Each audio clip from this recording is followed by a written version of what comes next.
I found the live stream 3 weeks after our date, me sleeping in my apartment, broadcast to 47 anonymous viewers who'd been paying to watch me for months. But that's story 4. Let me show you how we got there. The stories you're about to hear were sent to me anonymously. I can't verify them, I can't prove them, but someone lived through every single one, and each story gets darker than the last. I met Cameron through Bumble in October of 2022. I was 24, working my first real job out of college at a marketing firm in Chicago. Cameron's profile showed someone who seemed put together, corporate lawyer, well-traveled, photos at art galleries and wine bars. We matched on a Tuesday, and by Thursday we'd planned to meet at this upscale wine bar in River North called Vintage. I got there right at 7 p.m.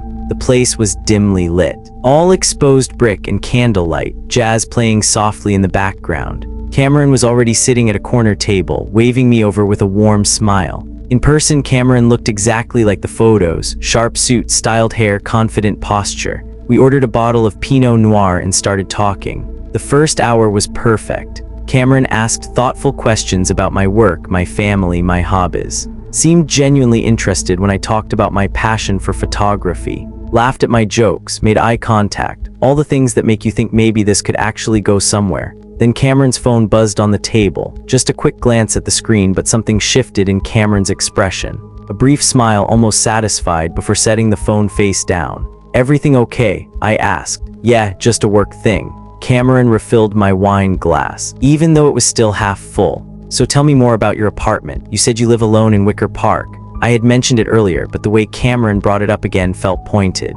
"Yeah, I've been there about 6 months. The building on North Avenue, right, with the blue door." My hand froze halfway to my wine glass. I definitely hadn't mentioned which street. "How did you know that?" Cameron's smile didn't waver. "You posted a photo last month. Your morning coffee on your balcony." I recognized the view. I used to live in that neighborhood. That made sense, I guess. I did post that photo, but something about the explanation felt rehearsed. I pushed the feeling down and changed the subject. We ordered another bottle. Cameron kept the conversation flowing, kept my glass filled. I started feeling warm, relaxed, maybe a little too relaxed. The wine was hitting harder than usual, making my thoughts fuzzy around the edges. "I should probably slow down," I said, putting my hand over my glass when Cameron reached for the bottle again. "Come on, it's a Friday night, live a little." Cameron poured anyway. I didn't drink it. Instead, I excused myself to the bathroom. When I stood up, the room tilted more than it should have after 2 glasses of wine. I steadied myself on the table and made my way to the back of the restaurant. In the bathroom, I splashed cold water on my face and stared at myself in the mirror. Something was wrong. I'd had wine plenty of times and never felt like this, disconnected, heavy, like my body wasn't quite responding right. That's when I remembered Cameron refilling my glass when I wasn't looking, the satisfied smile after checking the phone. I pulled out my phone and texted my roommate Sarah. "Something feels off. At Vintage on Wells. If you don't hear from me in 30 min, call me." When I came back to the table, Cameron was on the phone, speaking quietly. Hung up quickly when I approached. "Ready to go? I was thinking we could walk along the river. It's beautiful at night." "Actually, I'm not feeling great. I think I'm going to head home." Cameron's expression flickered just for a second with something that looked like frustration. Then the warm smile returned. "Let me at least walk you to your car." I took the L. "Then let me drive you home. You shouldn't take public transit alone this late." Every instinct I had was screaming no, but my head felt so foggy I could barely think straight. "That's okay, I'll be fine. I insist." Cameron was already standing, pulling out a wallet. "Just let me pay and we'll go." I didn't know it then, but that was the moment everything could have gone very differently. I watched Cameron walk to the bar to close out, and something made me look at Cameron's phone. Still sitting face down on the table. Without thinking, I flipped it over. The screen was unlocked, open to a text conversation. The most recent message sent 5 minutes ago. "She's ready, meet me at the car in 10. My stomach dropped. I looked up and Cameron was still at the bar, back turned. I grabbed my purse and walked straight out the front door, not running, not making a scene, just walking like I had every right to leave. Outside, the cold October air hit me like a slap. I turned right and started walking fast toward the L station 2 blocks away. Behind me, I heard the restaurant door open. "Hey, where are you going?" I didn't turn around. I walked faster. My head was clearing slightly in the cold air, but my legs felt weak. I could hear footsteps behind me getting closer. "I thought I was driving you home." I reached the corner and saw the L station entrance. There were people around, a group of college kids laughing on the sidewalk, a couple waiting for an Uber. I walked straight into the middle of them. "Excuse me," I said to the couple, my voice shaking. "Can you please stay with me for a minute? That person is following me and I don't feel safe." The woman immediately stepped closer, her boyfriend positioning himself between me and Cameron, who had stopped about 10 feet away. "Is there a problem?" the boyfriend asked loudly. Cameron held up both hands. "No problem, just trying to make sure my date gets home safely." "I'm not your date anymore," I said. "Please leave me alone." The boyfriend pulled out his phone. "Should I call the police?" Cameron stared at me for a long moment, and I saw something behind those eyes that made my skin crawl. Then Cameron smiled, that same warm, charming smile from the beginning of the night. "No need. I can see I've made you uncomfortable. I apologize. Have a good night." Cameron walked away, back toward the wine bar. I watched until Cameron disappeared around the corner, then I started crying. The couple stayed with me, helped me into an Uber, made sure I got the driver's license plate. The woman gave me her number and made me promise to text when I got home. In the Uber, my phone buzzed. A text from an unknown number. "You shouldn't have left. We had plans for you." I blocked the number immediately, but 3 more texts came from different numbers over the next hour, all saying similar things. Variations of "you can't hide" and "we know where you live."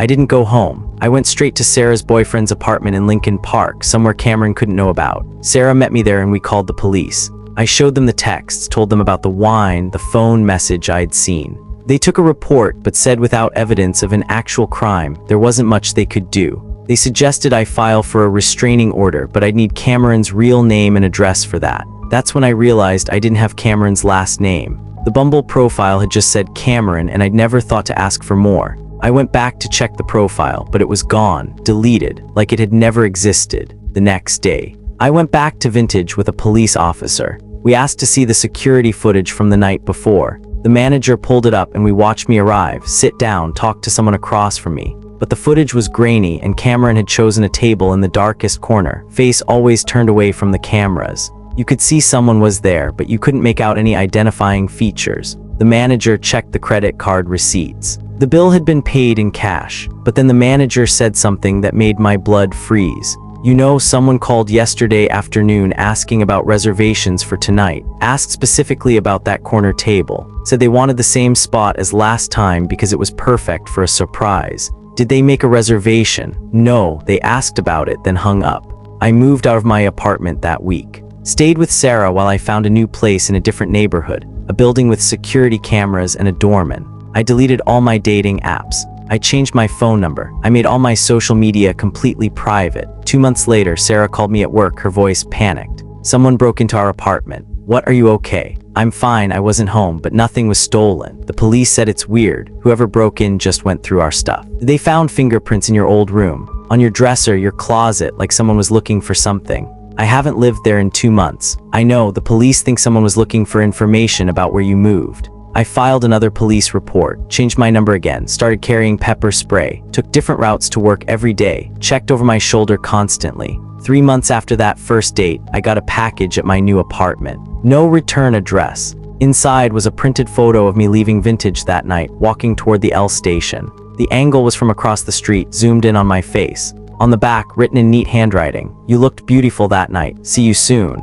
The police couldn't trace it. No fingerprints, no DNA, generic packaging bought with cash at a UPS store. The security footage from the UPS store showed someone in a baseball cap and sunglasses. Face obscured. I hired a private investigator. He found something the police had missed. The Bumble profile had been created using a burner email and a VPN, but the photos were stolen from a real person's Instagram. Someone named Cameron who lived in Seattle and had no idea their photos were being used. The real Cameron was happily married with 2 kids. The PI also found something else. Over the past 3 years, 5 women in Chicago had reported similar experiences. First dates at upscale bars or restaurants, feeling drugged, seeing suspicious text messages, being followed afterward. 2 of them had received photos in the mail. None of the cases had been solved. The police thought they might be connected but had no leads. I was number 6, and whoever was doing this was still out there, still creating fake profiles, still targeting women, still perfecting their approach. The worst part is knowing how close I came.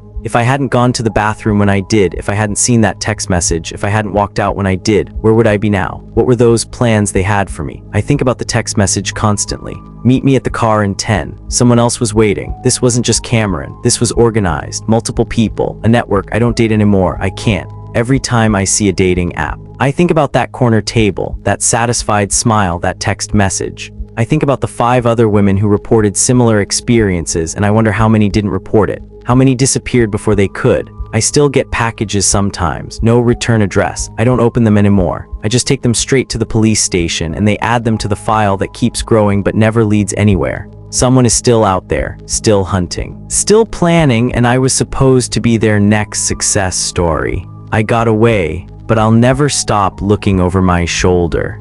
I met Alexis at my gym in Austin, Texas, in March of 2023. I'm a guy, 29 years old, working in software development, and I'd been going to this gym for about a year. Alexis started showing up around the same time I did every morning, 6 a.m. right when they opened. We'd exchange nods, the casual acknowledgement people give each other when you're on the same schedule. After about 2 weeks of this, Alexis approached me while I was at the water fountain.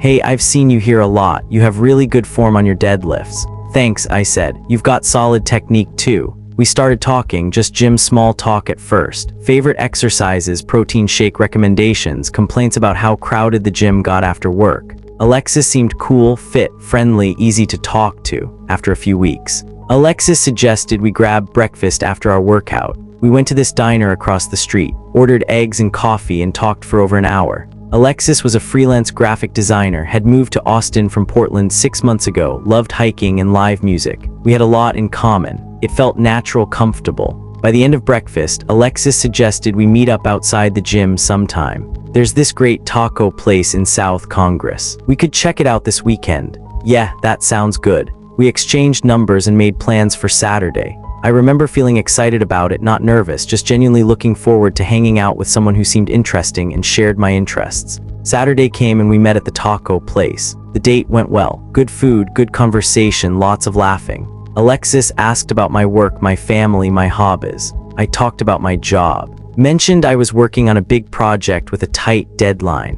Mentioned my younger sister Emma, who was getting married in June. Talked about my love for mountain biking and my plan to do a trip to Moab in the fall. "That sounds amazing," Alexis said. "I've always wanted to go to Moab. The photos look incredible. You should come. I'm going with a few friends from college. The more people, the better." Alexis smiled. "I'd love that." We saw each other a few more times over the next couple weeks. Another dinner, a concert, a hike at Barton Creek. Everything seemed normal, great even. I was starting to think this might turn into something real. Then one night, about a month after we first met, Alexis texted me. "Hey, random question. Did your sister decide on the destination wedding or is she doing it local?" I stared at my phone. I'd mentioned my sister was getting married, but I'd never said anything about her debating between a destination wedding and a local one. That had been a whole drama in my family a few months back, but it wasn't something I'd discussed with Alexis. I texted back, "How did you know about that? You told me, remember, when we were hiking." But I hadn't. I was absolutely certain. I'd barely mentioned my sister at all during the hike. We'd spent most of it talking about trail conditions and pointing out birds. I let it go, but it stuck in my mind. The next day at the gym, I was more aware of Alexis watching me. Not in a casual way, but focused, studying. When I caught Alexis staring, there was always a quick smile and a wave, but something felt different now. A few days later, I was at my apartment when my doorbell rang. I wasn't expecting anyone. I looked through the peephole and saw Alexis standing there holding a bag. I opened the door, confused. "Hey, what are you doing here?" "I was in the neighborhood and picked up some of those protein bars you mentioned. The ones from Whole Foods. I thought I'd drop them off." "How did you know where I live?" Alexis laughed. "You told me your address when we were talking about neighborhoods. You said you lived in that complex off Riverside, the one with the pool." I had mentioned the general area, but I'd never given my specific address. Never mentioned my apartment number. "I don't think I told you which building." "You must have. How else would I know?" Alexis held out the bag. "Anyway, here you go. I'll see you at the gym tomorrow." I took the bag, too confused to argue. "Yes, see you tomorrow." After Alexis left, I stood in my doorway trying to remember our conversations. Had I mentioned my address? I pulled up our text history, scrolled through everything. Nothing. No address, no apartment number. Not even my complex name. I felt sick. I went back inside and locked my door, then started looking around my apartment like I was seeing it for the first time. Everything looked normal, nothing out of place. But the fact that Alexis had found my address without me giving it was wrong on a level I couldn't quite articulate. I decided to test something. The next time we texted, I mentioned casually that I was thinking about getting a dog. "I've always wanted a golden retriever." Alexis responded immediately. "That's funny, I thought you were more of a cat person. Didn't you have a cat growing up named Whiskers?" My hands went numb. I'd had a cat named Whiskers when I was 8 years old. I'd never mentioned it to Alexis. I'd never mentioned it to anyone in Austin. It wasn't exactly a common topic of conversation. I called my mom. Did you ever post anything about Whiskers on Facebook? Old photos or memories? Whiskers, honey, that was 20 years ago. Why would I post about that? Just answer the question, Mom. I don't think so. Maybe once in a throwback post. I'd have to check. She checked. She'd posted one photo 5 years ago, a #throwback Thursday of me as a kid holding Whiskers. The caption said my boy and his best friend Whiskers. My mom's Facebook was public. Anyone could see it. I texted Alexis, how did you know about Whiskers? You mentioned it when we were talking about childhood pets. We never talked about childhood pets. There was a long pause. Then I must be confusing you with someone else. Sorry, but Alexis wasn't confusing me with anyone. Alexis had been researching me, digging through my family's social media, piecing together my history, learning details about my life that I'd never shared. I stopped responding to texts, stopped going to the gym at 6 a.m., started going at different times, different days, trying to avoid Alexis. But somehow Alexis always seemed to be there. If I showed up at noon, Alexis would walk in 20 minutes later. If I went at 8 p.m., Alexis would appear. Are you avoiding me? Alexis asked one day, cornering me by the weight rack. I've just been busy with work, too busy to text back. I've been worried about you. I'm fine. I just need some space. Alexis's expression changed. The friendliness dropped away, replaced by something cold. Space from what? We're friends. Friends check in on each other. I think we should stop hanging out. Why? What did I do wrong? You know things about me you shouldn't know. You showed up at my apartment without an invitation. It's too much. I was being thoughtful. I was being a good friend. People were starting to stare. I lowered my voice. Please just leave me alone. I walked out of the gym and didn't go back. I bought home workout equipment and canceled my membership. I blocked Alexis's number and blocked Alexis on all social media. For a week, nothing happened. I started to relax, thinking maybe it was over. Then I got a notification that someone had logged into my Netflix account from an unknown device. I changed my password immediately. The next day, someone tried to log into my Amazon account, then my bank account, then my work email. Someone was trying to access everything. I enabled two-factor authentication on every account I had, changed all my passwords to random strings of characters, checked my credit report for anything suspicious. That's when I found it. Someone had run a background check on me. A detailed one, the kind that costs money and pulls up everything: addresses, employment history, family members, court records, everything. The report had been run 2 weeks before I met Alexis at the gym. I called the background check company. They couldn't tell me who had purchased the report due to privacy laws, but they confirmed it had been bought and downloaded. Someone had paid to learn everything about me before ever speaking to me. The gym membership. That wasn't a coincidence. Alexis had found out where I worked out and joined specifically to meet me. Had researched my schedule, my routine, everything. The chance encounter at the water fountain had been calculated. I hired a cybersecurity expert to check my devices. He found spyware on my phone. Someone had installed it remotely, probably through a phishing link I'd clicked without thinking. The spyware had been active for 3 weeks, right around the time Alexis and I exchanged numbers. It tracked my location, logged my keystrokes, accessed my photos and messages. Whoever installed this has had complete access to your digital life, the expert told me. They can see everywhere you go, everyone you talk to, everything you type. They've probably been reading your emails, your texts, your search history, everything. I felt violated in a way I'd never experienced before. Someone had been inside my phone, inside my private thoughts for weeks, watching me, studying me, learning everything about me while I had no idea. The expert cleaned my phone and set up new security measures, but the damage was done. Alexis had seen everything. My work projects, my conversations with friends and family, my banking information, my passwords before I changed them. Everything. I filed a police report, but without proof that Alexis was the one who installed the spyware, there wasn't much they could do. The background check company wouldn't reveal who purchased the report. The spyware had been installed through a link I couldn't trace back to any specific person. 2 weeks later, I got a letter in the mail. Inside was a printed document, a complete dossier on me, 40 pages of information. My work history, my education, my family tree, my medical records, my financial information, my dating history, my social media posts going back 10 years. Everything. There were even transcripts of private conversations I'd had, pulled from my text messages and emails. At the bottom of the last page, written in pen, I know everything about you. You can't hide from me. We're meant to be together, and eventually you'll understand that. I moved out of my apartment the next day, stayed with my friend Jake while I found a new place in a different part of town. I got a new phone number, new email addresses, new everything. I told my family and friends not to post about me on social media, not to tag me in anything, not to share any information about where I lived or worked. I changed jobs 3 months later. The paranoia of knowing someone had accessed my work email, knowing someone might show up at my office, was too much. I took a position at a company in a different part of Austin, told almost no one where I was working. I still don't know how much information Alexis has. The dossier was dated 3 months before we met, which means Alexis had been researching me, planning this for at least that long. Maybe longer. I don't know why I was chosen. I don't know what Alexis wanted from me beyond the obvious obsession. The police eventually told me they'd found similar reports from other men.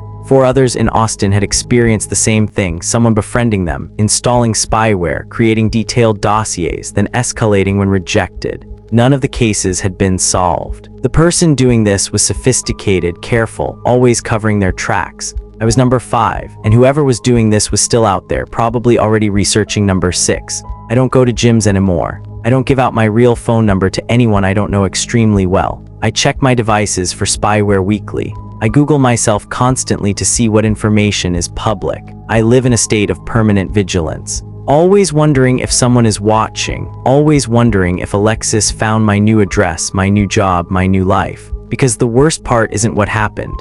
It's knowing that Alexis still has all that information. Still has 40 pages of my life documented. Still knows things about me that I've tried to bury and forget. And I'll never know if Alexis is still watching. I met Jordan at Austin City Limits Music Festival in October of 2021. I was 26, had just moved to Austin for a nursing job, didn't know many people yet. I went to the festival alone, figuring it would be a good way to explore the city and maybe make some friends. I was watching a band on the main stage when someone tapped my shoulder. "Hey, you dropped this." Jordan was holding my phone, smiling. I must have pulled it out of my pocket when I was dancing and it fell. "Oh my God, thank you so much." "No problem, great show, right?" We started talking about the music, the festival, Austin in general. Jordan was easy to talk to, had good energy, seemed genuinely nice. When the band finished, Jordan suggested we check out another stage together. I'm here alone too, might as well explore with someone. We spent the rest of the day together, bouncing between stages, grabbing food from vendors, laughing about the people in ridiculous costumes. It felt easy and fun, the kind of spontaneous connection that festivals are made for. When the festival ended, Jordan suggested we grab dinner. "There's this amazing barbecue place near here, best brisket in Austin." I hesitated. I just met this person a few hours ago, but it was still light out, the restaurant would be public, and I was having a good time. Why not? We took an Uber to the restaurant. Jordan wasn't lying, the brisket was incredible. We talked for hours, sharing stories about our lives, our jobs, our reasons for being in Austin. Jordan worked in real estate, had grown up in Texas, loved live music and outdoor activities. We exchanged numbers at the end of the night and made vague plans to hang out again. Over the next week, we texted back and forth. Nothing intense. Just casual conversation. Jordan suggested we go hiking the following Saturday at McKinney Falls State Park. It sounded fun, so I agreed. Saturday morning, Jordan picked me up at my apartment. I'd mentioned my complex name when we were texting about where to meet, so it didn't seem weird that Jordan knew where I lived. We drove about 30 minutes to the park, talking and listening to music. The park was beautiful, rocky trails, waterfalls, lots of trees. We hiked for about an hour, taking photos, enjoying the scenery. Then Jordan suggested we check out a less popular trail. Most tourists stick to the main paths. I know a spot that's way more secluded, better views. I should have said no. I should have stayed on the main trail where there were other people. But I didn't want to seem paranoid or ruin the vibe, so I followed Jordan down a narrow path that wound deeper into the woods. After about 20 minutes, we reached a clearing with a view of the creek below. It was beautiful and completely isolated. I couldn't hear any other hikers, couldn't see any signs of civilization, just trees and water and silence.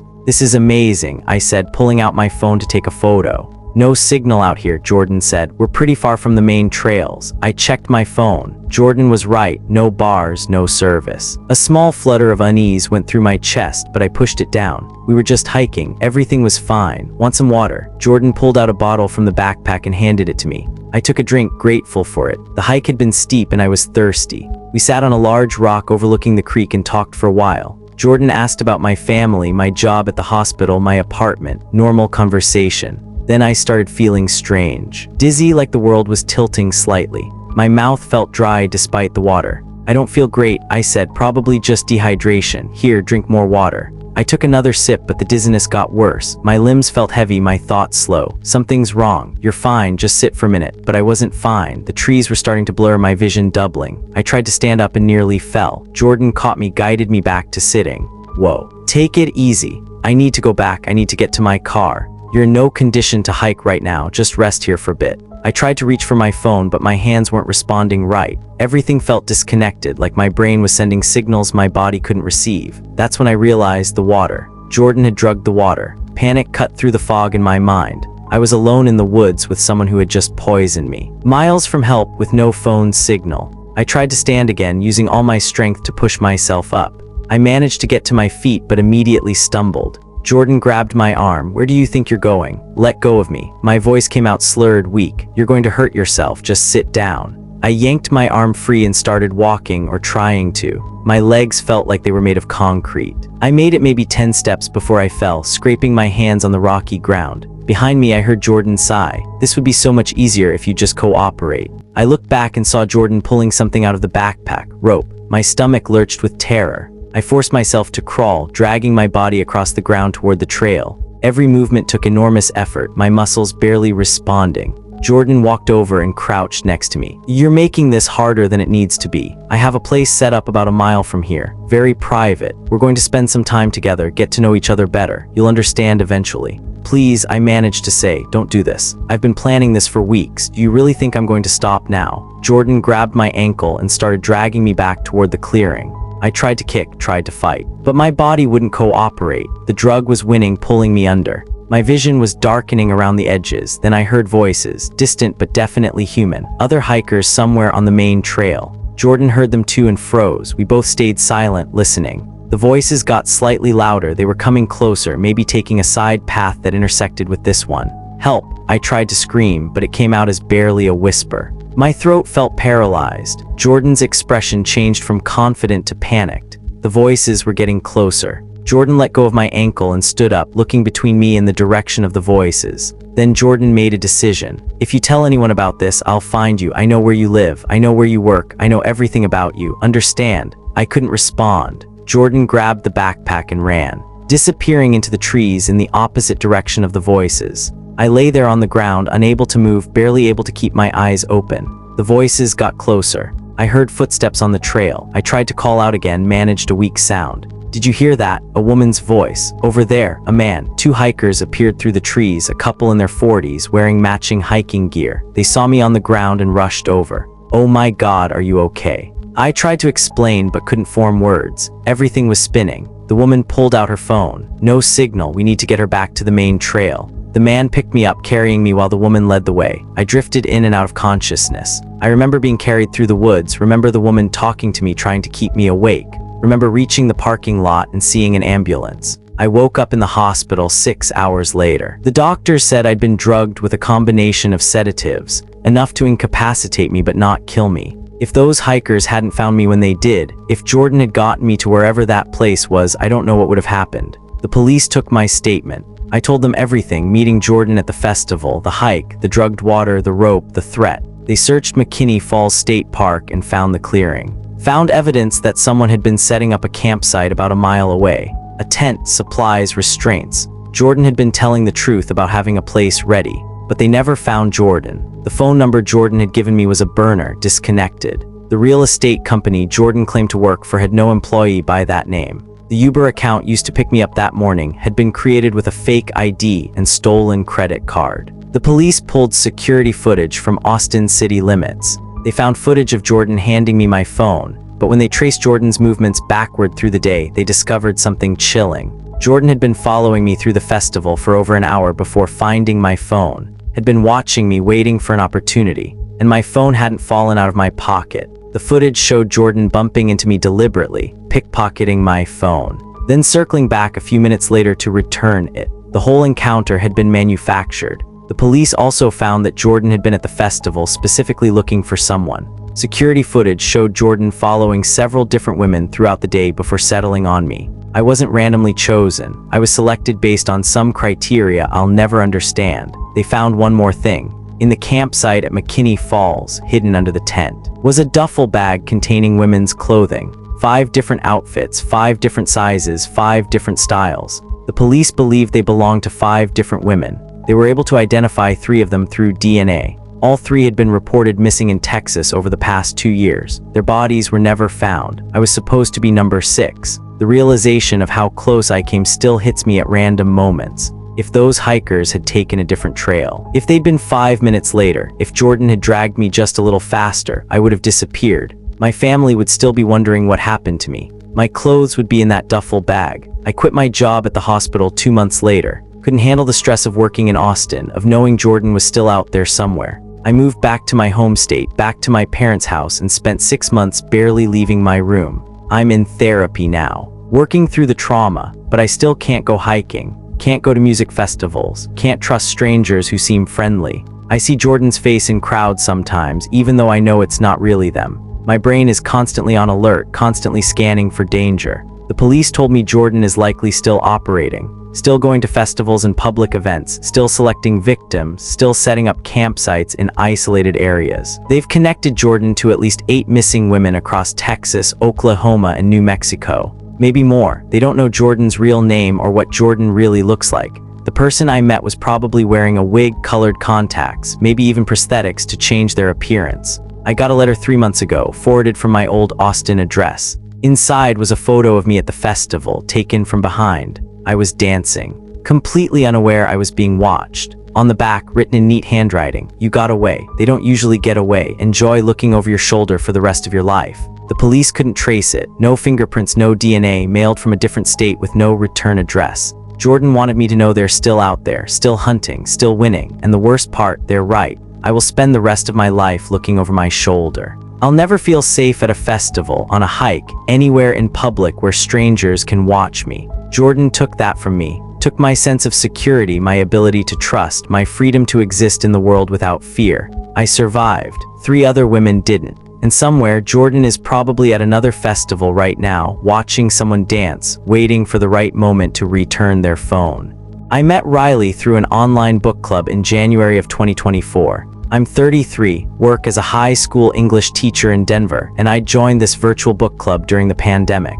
We'd been meeting on Zoom for years, discussing books, becoming friends despite never meeting in person. Riley had joined the group about 8 months before, was active in discussions, had great insights about the books we read. We chatted privately a few times about our favorite authors, our teaching jobs. Riley taught middle school English in Colorado Springs. We had a lot in common. In January, Riley messaged me privately. "Hey, I'm going to be in Denver next weekend for a conference. Want to finally meet in person? We could grab coffee or lunch." It seemed completely reasonable. We'd been in the same book club for months, had mutual friends in the group. And Riley was suggesting a public meeting. I said yes. We met at a coffee shop in Capitol Hill on a Saturday afternoon. Riley looked exactly like the Zoom calls, friendly smile, casual clothes, easy demeanor. We ordered coffee and sat by the window, talking about books and teaching and life in Colorado. It felt natural, comfortable, like meeting up with an old friend. After about an hour, Riley suggested we walk around the neighborhood. I've never really explored this area. Want to show me around? We walked through Capitol Hill, looking at the old Victorian houses, the quirky shops, the street art. Riley was taking photos, commenting on the architecture, asking questions about the neighborhood. Everything seemed normal. Then Riley stopped in front of a house. "This one's beautiful. Do you know anything about it?" "Not really. I don't come to this neighborhood that often."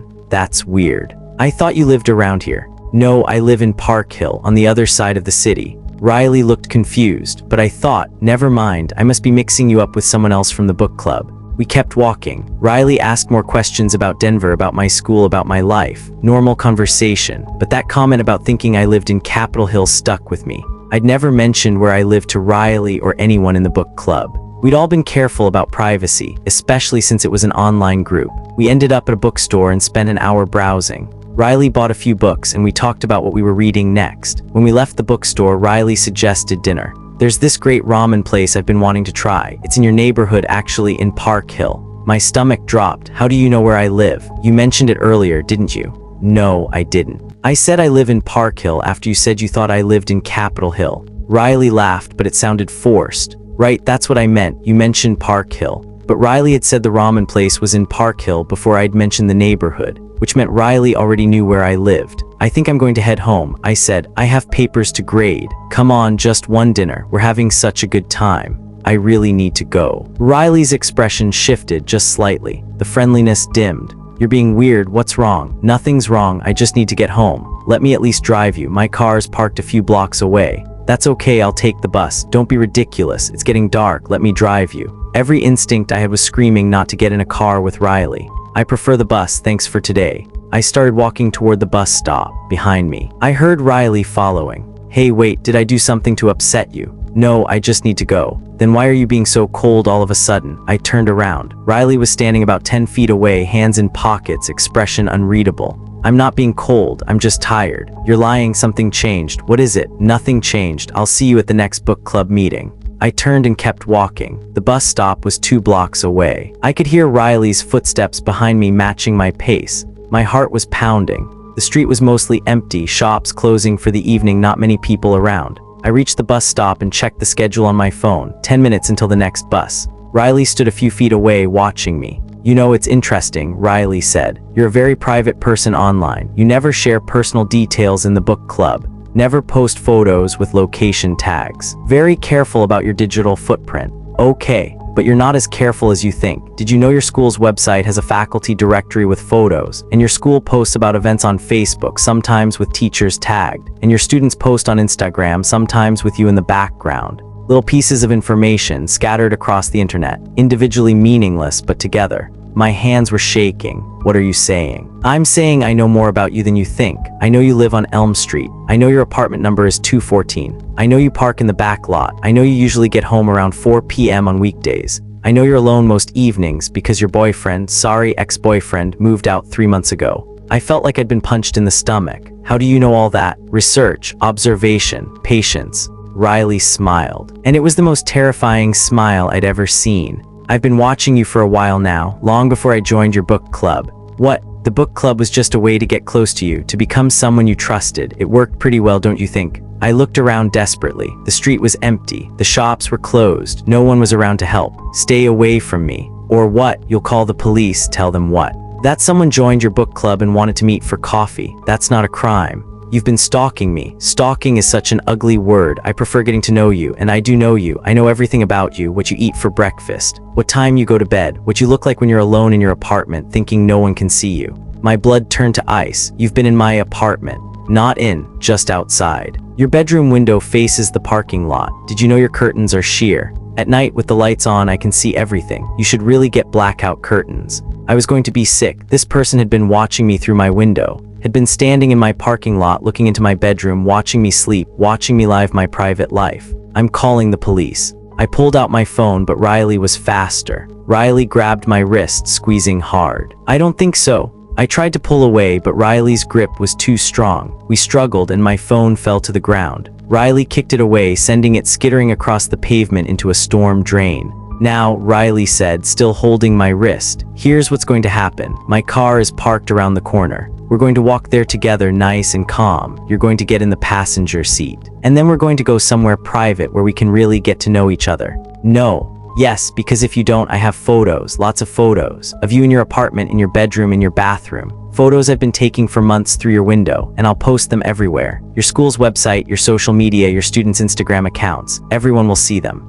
I felt trapped. If I fought, if I screamed, Riley would post those photos. My career would be over. My privacy would be violated in the most public way possible. But if I went with Riley, something worse would happen. I knew it with absolute certainty. You're going to ruin my life either way, I said. Not if you cooperate. Come with me now, spend some time with me, and the photos stay private. Fight me and everyone sees them, your choice. I didn't have my phone. The street was empty. The bus wasn't coming for another 8 minutes. Riley was standing between me and any escape route. I was completely trapped. Then I remembered something, my Apple Watch. It had cellular. I could call for help. I pretended to consider Riley's offer, letting my body language relax slightly. Okay, I'll go with you. Riley's grip on my wrist loosened slightly. Smart choice. I raised my other hand to my watch, trying to be subtle. Hey Siri, call 911. Riley realized what I was doing and grabbed my other wrist, but it was too late. My watch was already connecting the call. I screamed as loud as I could. Help, I'm at the bus stop on Colfax and Josephine. Someone's trying to abduct me.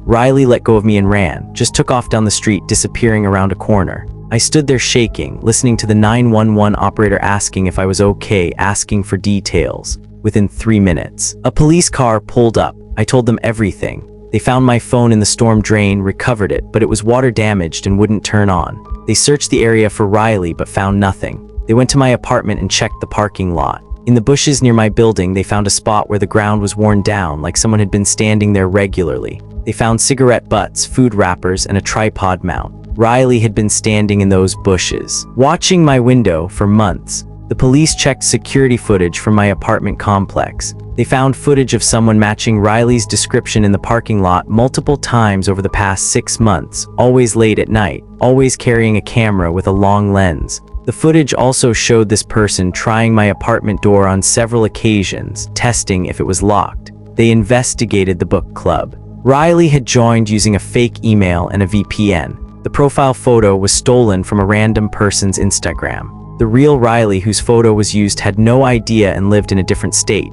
The person I'd met wasn't Riley at all. I don't know their real name or who they really are. The police found something else. In the book club's chat history, Riley had been subtly gathering information about me for months, asking questions that seemed casual but were designed to extract details about my life, my schedule, my habits. Other members of the book club had innocently answered, not realizing they were helping a predator build a profile. The police also discovered that Riley had done this before. They connected my case to 4 other women in Colorado and Wyoming, all teachers, all in their 30s, all targeted through online communities. 2 of them had restraining orders against someone matching Riley's description. One had been assaulted. One had disappeared and was still missing. I was supposed to be number 5. The police installed security cameras around my apartment and gave me a panic button. They told me to vary my routine, to never be predictable, to always be aware of my surroundings. They told me Riley was likely still in the area, still watching, still waiting for another opportunity.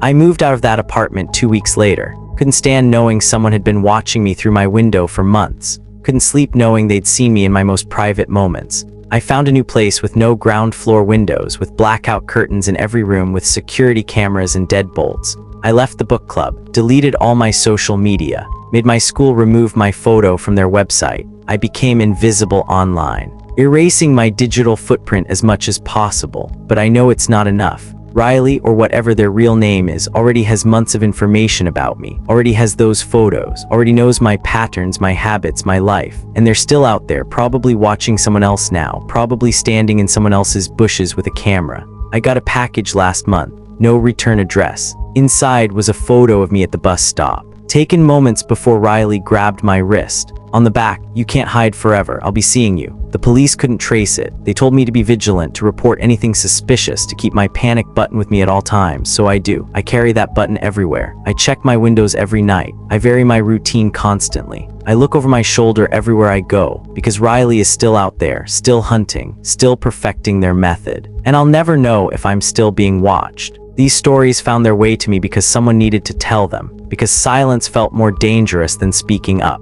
Because maybe if one person hears these and recognizes the warning signs, they won't become story number 5. If you're listening to this and you have a story that needs to be told, maybe it'll find me too. The scariest part, every single one of them seemed normal at first. That's the thing about predators, they don't look like monsters. They look like someone you'd swipe right on, someone you'd meet for coffee, someone you'd trust. Your gut knows before your brain catches up. Listen to it.